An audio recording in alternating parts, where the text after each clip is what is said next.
Last May, I was sitting around taking care of my least favorite roommate's boyfriend's cats while she and he were on vacation, feeling like a bad artist because I hadn't made any art in a while.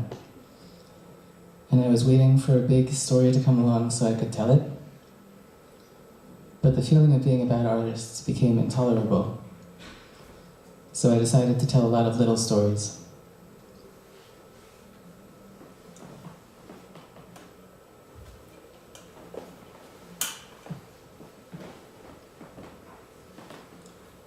I've been doing this weekly photozine.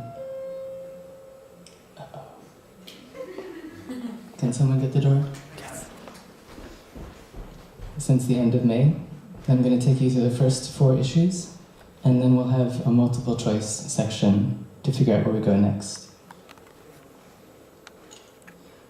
Photographer's Daybook. Daily Observations, weekly. Issue 1. Cat sitting, art problems, brushes with the occult.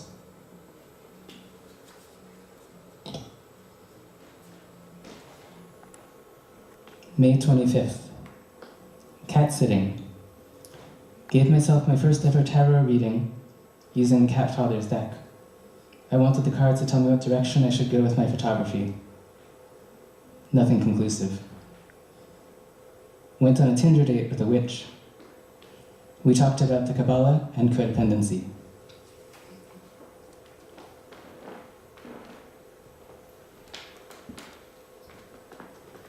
May 26th. Cat sitting continued. Photographed the bathroom. Worked at the farmer's market where I sell pork on the weekends. Was asked if I had any veal.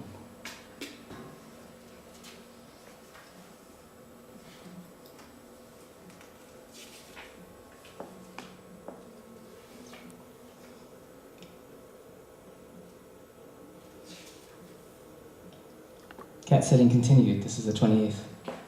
Photographed the cat father's front stairwell. The 29th. Walked through Prospect Park to the bank to deposit a check. The 30th. Said goodbye to the cats. Went on a date with a painter. Can't remember what we talked about. May 31st. Went to Unnameable Books to visit Rexy Lafemme, the poet on duty behind the register. Peppered them with impossible questions about why people make art and what poetry is for.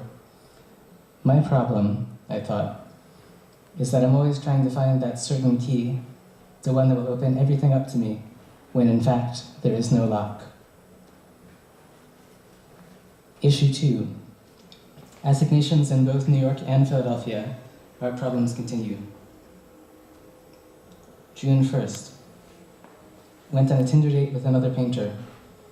We talked about the ethics of using people you've dated as artistic fodder.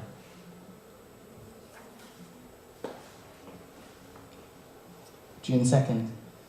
Worked at the farmer's market, where I sell pork on the weekends. Was asked if I had any turkey. On the train home, overheard a finance bro on a date. I don't have to go into the office on Saturdays, but it almost feels like self-care too. There's so much for me to do it and stay on top of. His date got off at the next stop. June 3rd. Saw Pussy Heaven and DJ MacBook Trouble perform at the Glove. June 4th. Visited Trisha, my karaoke life partner and sometimes boss, at the ceramics studio, where she was drinking tequila out of ceramic alien head. Met Lou and her ceramic second head.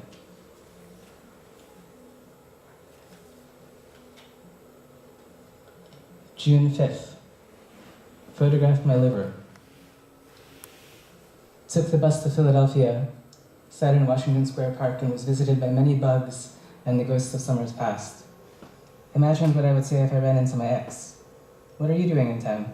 Oh, you know, trying to establish personal and artistic connections and report on them. Walked past the Walnut Street Rotunda.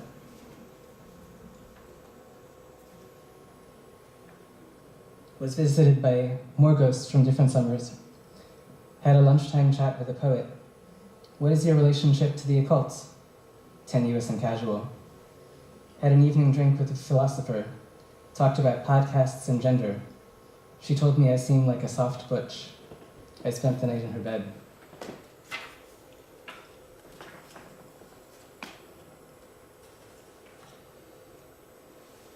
June 5th. Walked to the bus in the morning. There we go. My route took me within a block of my ex's place. I thought about my ex, who was nearby, or somewhere in the city. Anyway, doing one of the many humane and glorious things she does in her daily life, all knowledge of which I was summarily excluded from having on the 1st of this past February, when she broke things off with me. Roiled internally. Got lost. Photographed a set of political secrets which keeps coming new again. Regained my bearings. Let go of some hope I'd been holding on to for reconciliation. Lost some of the sense of wonder Philadelphia had held for me. Felt deflated, felt diminished, felt relieved. June 7th. Sitting in the park, winding back a roll of film I'd just finished, before dropping it at the lab. A couple tourists approached me and asked me if I'd take their picture. They didn't realize I'd just used my last frame on them. One of them handed me a Canon AE1. Just push this button here. A dash of salt on the slug I call my soul. Is the meter working, I asked. What meter? The slug further salted. Issue 3, pool date, mistaken for Bill Gates, return to my childhood home. June 8th. Signed up for what I was told would be a blind date in a pool in a storefront gallery. The pool turned out to be conceptual. I carried a towel and wore a Speedo all day for nothing. My date stood me up and so the gallery assistant filled in. We drank mocktails and talked about ambition and desire. June 9th. Worked at the farmer's market, where I sell pork on the weekends. Was asked if I had any chicken. June 10th. Went on a date with a performance artist. We talked about soup. Walking home from the train afterward when 2 boys on bikes pulled alongside me. Excuse me, mister, are you Bill Gates? Yes, that's me, I said. I'm the richest man in the world. Their mouths popped open and they sped away. I think more than anything it surprised them that I answered.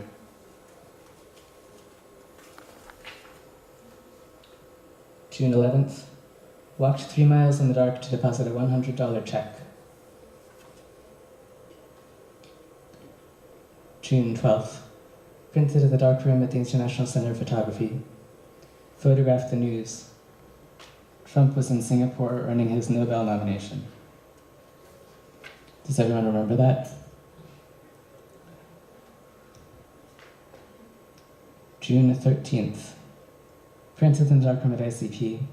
Photographed the news. Trump was still in Singapore, earning his Nobel nomination. June 14th. Took the train up to my parents' house in Westchester, which they recently sold. They're moving in the middle of July into an apartment building somewhere downtown with an elevator. This was my 3rd last time in the house where I grew up. Went to get into my childhood bed. I found it occupied by a large and bulky parcel containing the rug they bought for the new place. I had to wrestle it to the ground so I could lie down to sleep. I could barely get my arms around it. Issue 4. Life's extremities encountered in Cleveland, Ohio. Greyhound Odyssey. Tattoos on the subway. Night plants. June 15th. Wrestled the rug back into my childhood bed and got into the car to go to Cleveland to see my grandmother, who was then my last grandparent living. Grandma Greta, 95, has a tumor on her auditory nerve. It's not cancerous, but it affects her memory more and more the larger it grows. She can't see, can't hear, can't remember anything that happened more than 5 minutes ago. Did not work at the farmer's market where I sell pork on the weekends because I was in Cleveland. Instead, visited the farmer's market in Cleveland as a tourist. Photographed my little brother with fish at the place where my grandmother lives. Saw a lot of babies I'm related to.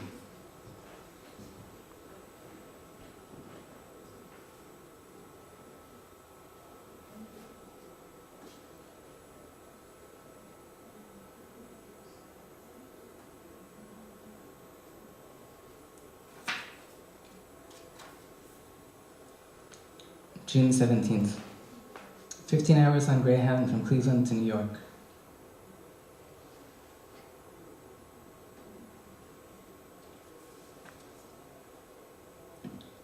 June 18th and 19th. Rented out cameras at Root Studios.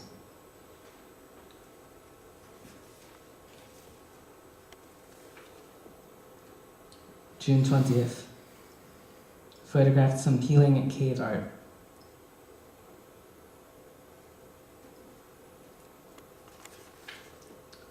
June 21st. Walked 3 miles in the dark to deposit a $100 check. That's the end of issue 4. Now we have a Choose Your Own Adventure part. It's like Black Mirror Bandersnatch, Photographer's Book edition. The horror is my daily life. So do you want to hear about my romantic life, encounters with the rich, famous, and influential, highlights from my job selling pork at the farmer's market, work trips, including photo journeys, family gatherings, and drugs?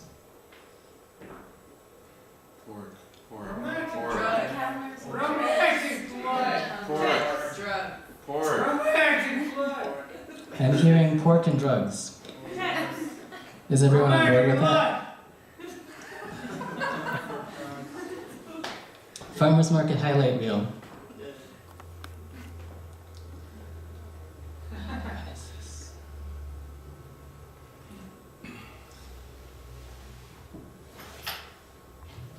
August 8th.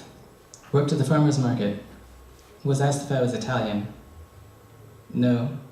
God bless you, the Oscar said and walked away. July 28th. Worked at the farmer's market, where I sell pork on the weekends. Was asked if the salami samples were for eating. No, asshole, I just cut them up and put toothpicks in them so I can look at them.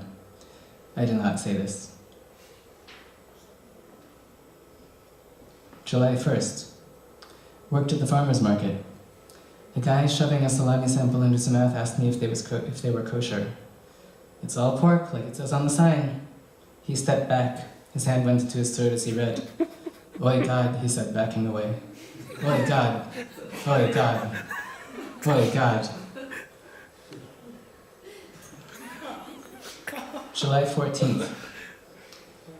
Worked at the farmer's market, where I sell pork on the weekends. Was asked again if I had whole chickens. September 1st. Worked at the farmer's market. My boss sent down a cooler full of whole and half chickens, so I guess I sell those now. October 15th. Pet sitting for my friend's cat, her boyfriend's 2 adopted stray cats, and her boyfriend's 3 turtles. The large yellow tabby, one of the boyfriend's cats, had taken over 90% of the living room and the kitchen.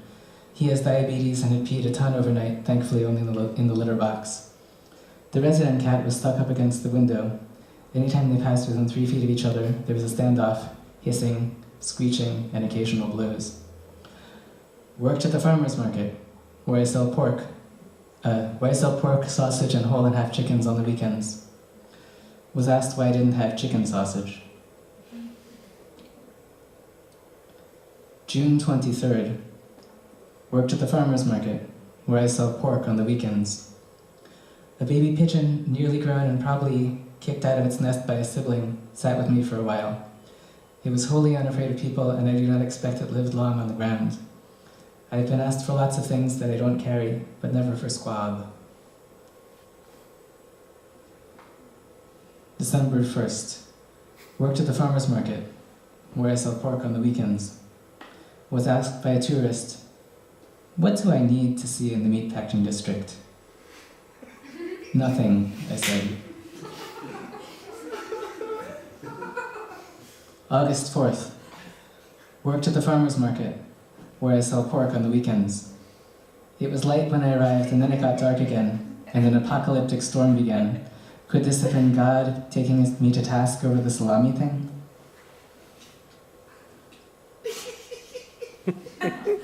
September 8th. Worked at the farmer's market, where plastics shop for organics on the weekends. October 20th. Worked at the farmer's market, where I sell pork on the weekends. There was an engagement or newlywed or some kind of matrimonial shoot taking place directly in front of the pork stand. It went on and on and on. October 21st. Worked at the farmer's market, where for God's sake.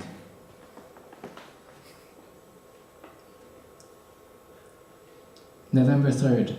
Sick. Tried hard to stay awake at the farmer's market, where I sell pork on the weekends. Wanted to take Dayquil in the morning, but I didn't have any, so I took NyQuil instead. I didn't think it would be a problem. November 10th. Worked at the farmer's market, where I exchanged crosswords with customers on the weekends.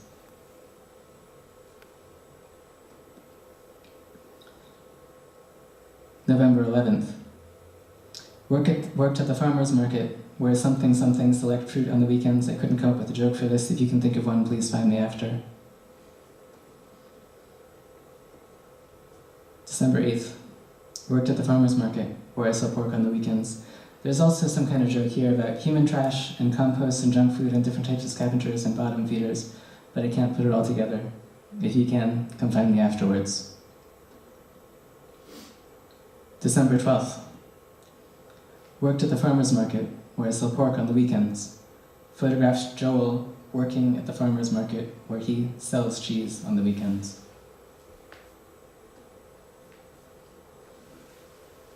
November 17th. Worked at the farmer's market, where I sell pork on the weekends. After we packed up, my boss handed me a paper sack full of frozen sliced ham and told me to take it to a restaurant in Midtown. I got there right at the start of the dinner rush. The guests were in jackets and gowns. I was in my snowsuit. "Delivery," I said. The host handed me off to the maitre d', who looked at me like I was something stuck to the bottom of a pig's cloven hoof. He spirited me to the chef, who shook his head and pointed over his shoulder down a flight of stairs. In the basement, a pair of cooks starting to prep for the Sunday brunch gleefully received the ham, and then it was just me and the ice machine and the staff's coats and the gas meters.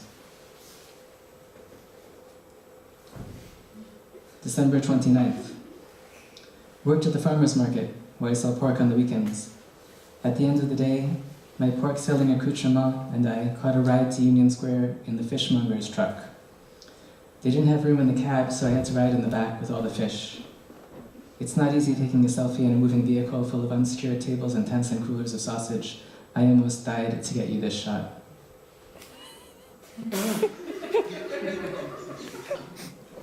We're doing trips next? Was that? Love life. Love life? Okay.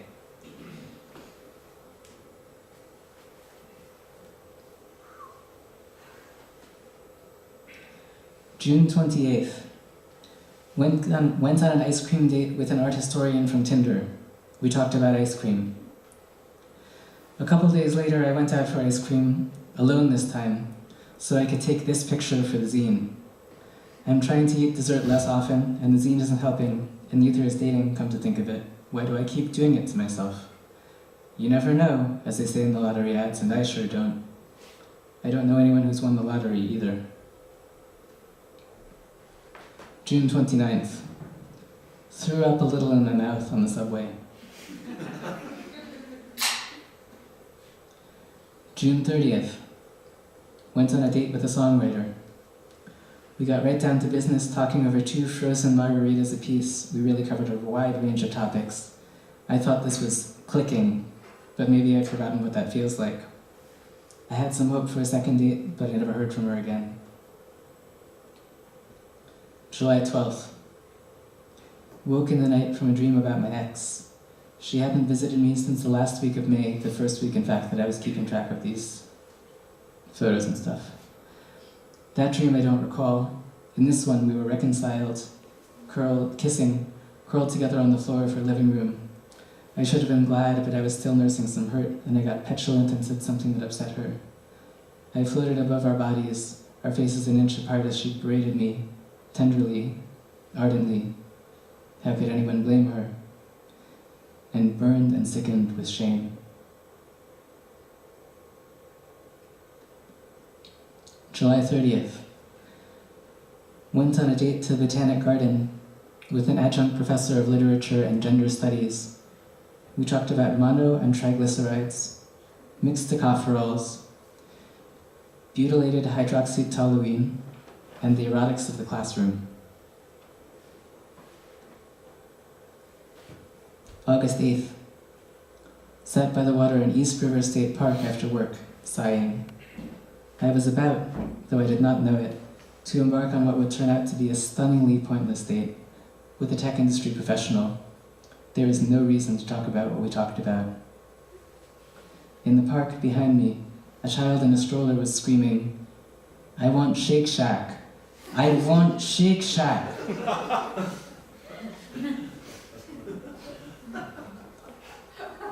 August 22nd. Photographed someone's excellent work in the courts. Photographed from a New Jersey Transit train headed from New York Penn to Princeton Junction via the Northeast Corridor line. This highway overpass, which I previously and more successfully photographed. Oh, there it is. We'll get to it in a second. There we go. Which I had previously and more successfully photographed. Last winter from a megabus, Route M23, which I was riding to Philadelphia to visit my ex, who was at the time my ex, and from whom I had just received a letter, the first true piece of communication I'd had from her since February 1st, when we broke up. The letter's arrival wasn't shocking, since I'd written to her on August 1st, but its warmth was more than I'd expected. It made it pretty hard to stay mad at her. Here's the new picture from the highway overpass. Here's the older and better picture. So began my summer vacation. I was headed to Princeton to take care of a 6-month-old kitten named Sam Peckinpah, who would turn out to be a tiny filiform demon. August 28th, the next day, took the LIR on the subway back to Brooklyn to celebrate my father's 72nd birthday, and then made the reverse trip back to Princeton, where I drank whiskey gingers and listened to Tracy Chapman sing "Baby, Can I Hold You," with no company but the young Sam Peckinpah, who spent the night trying to nibble my fingers to the bone. Felt awfully wistful. This was the midpoint of my summer vacation. August 24th. Last day of cat sitting. Shampooed another half of Sam Peckinpah, who had pooped all over himself. Grabbed my stuff and got ready to go. So ended my summer vacation. I locked up and walked the 4 miles to Princeton Junction Station, crossing the Alexander Street Bridge over the Delaware and Raritan Canal. I remembered crossing almost exactly a year ago over the Schuylkill River, wearing the same backpack and in the same heat, from east to west Philadelphia to see my ex, who was, at the time, not my ex. Here's the bridge in Princeton. Here's the bridge in Philadelphia.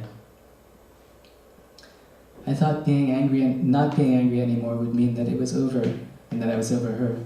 This was not the case. The night before, I had wished desperately that she were there with me and Sam Peckinpah, drinking whiskey gingers. It would have been better. It would have been wonderful. The recurrence of these memories and feelings is a deep, enduring disappointment.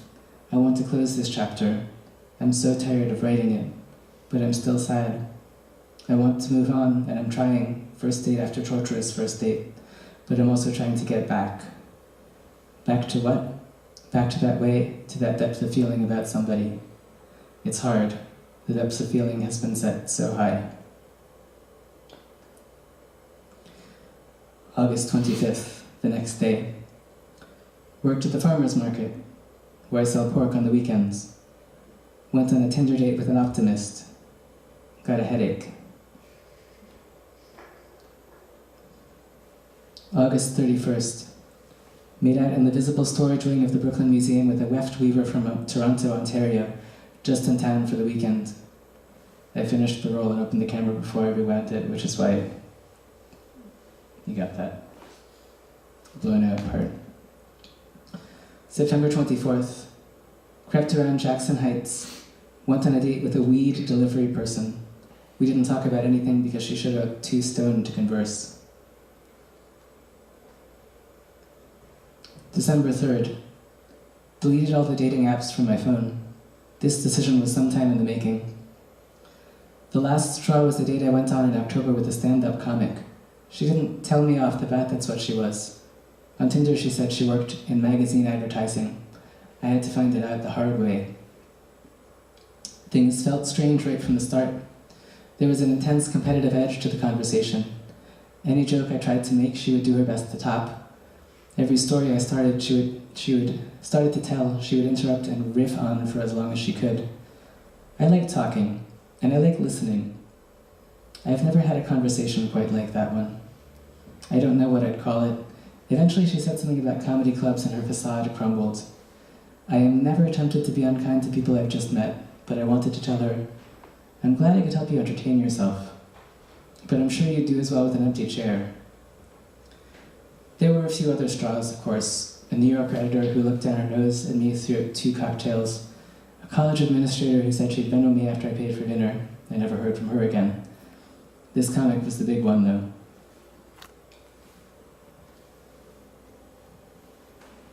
How's everyone doing? Do you want more?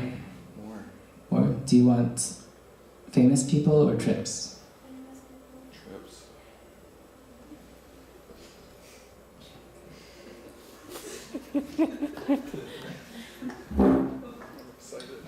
July 29th. Worked at the farmer's market. Saw Adrian Brody. I looked directly up his fine Semitic nose as he walked past. He did not so much as glance down it at me. August 21st. Took a cemetery hike to visit Harry Houdini with my friend Shabalini, who loves to be photographed. September 19th. Saw Eileen Miles read at Greenlight Books. This was the night before the gubernatorial election in New York. New York loves disasters, Eileen Miles said. They had recently broken a tooth biting into a dried fig. Halfway through, the giant illuminated face of Andrew Cuomo went past on a truck. I felt very seen. An icy hand gripped my part. Everyone with a view of the window gasped.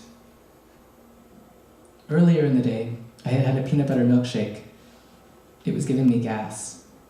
I stuck my butt as far as I could into the bookshelf I was standing in front of so as not to disoblige the rest of the crowd.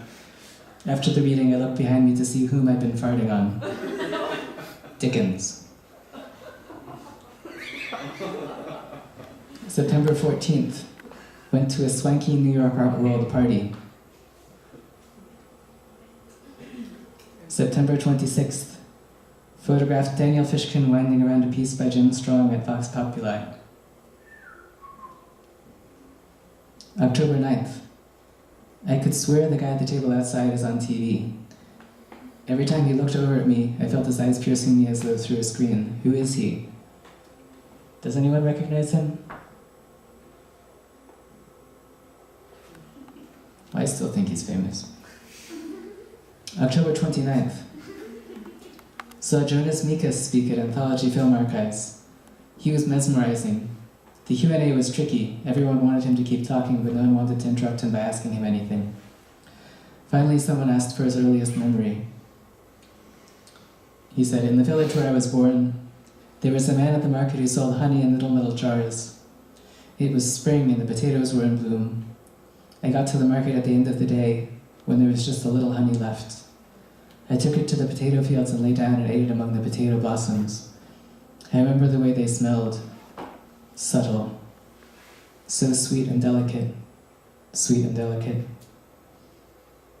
How old were you? I was 2 years old, he said.